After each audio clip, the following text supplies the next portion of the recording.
जय जिजाऊ, जय शिवराय. एक मराठा लाख मराठा. आणि सगळ्यांना माझा नमस्कार. गहू बघायला बघा आता कुठं आलं बघा गहू माझ्या इथं कमरेला गहू आले मिळालाय.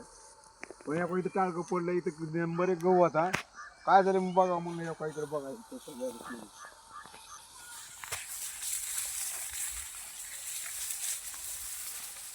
गव्हाला उंदीर लागला याव का नको उंदरानं का तेव्हा इकडे एक सुराख पाडले तेव्हा तिकडे एक सुराख पाडले नको हे खाऊन टाकले बघा सगळंच तेव्हा असं करतंय उंदीर. काय ठेवलं नाही बघा इथं उंदराने. काय करावं लागणार आता बघा बघा इथं समजा खाऊन टाकलं का नाही तेव्हा तिकडे बी 2-3 ठिकाणी दिसते उंदरानं खाल्ली.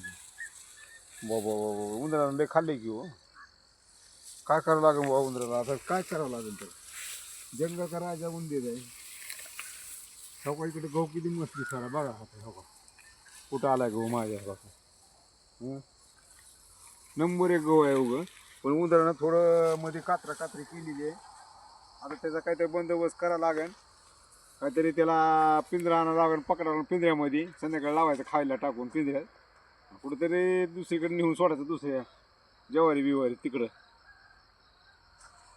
नाही तर ह्याचं वाटच लावून टाकते सुतच नाही बघा काही पार असं कात्रीचं उगण तिकडं नेते त्या घरामध्ये त्याच्या घरात नेऊन खात बसते असते अशी नुकसान करत असते उंदीर.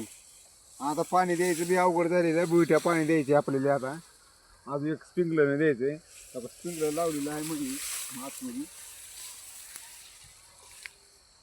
एक पाणी स्प्रिंकलरने द्यायचं म्हणजे अजून थोडं फुलवाऱ्यामध्ये थोडं बेड पडायच्या अगोदर का नाही बुईट्या द्यायचं अजून 8-10 दिवसाकडून सोडून पण एक पाणी त्याच्या अगोदर फिरवावं लागतंय. मस्त वाटाच्या वाटा गहू दिसणार आहे बघा. इकडे थोडा बारीक आहे अजून निसवाय नाही नंतर पेरलेला पाऊस पडून गेल्याच्या नंतर पावसाच्या अगोदर तेव्हा तिकडं पेरलं होतं गहू.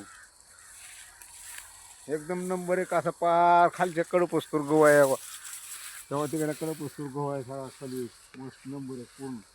पण हे उन्हाळ्यानं का सगळं कातरून टाकले बघा समजा उन्हाळ्यानं कातरून टाकले उन्हाळ्याच्या सुरुवात आहे तिथे.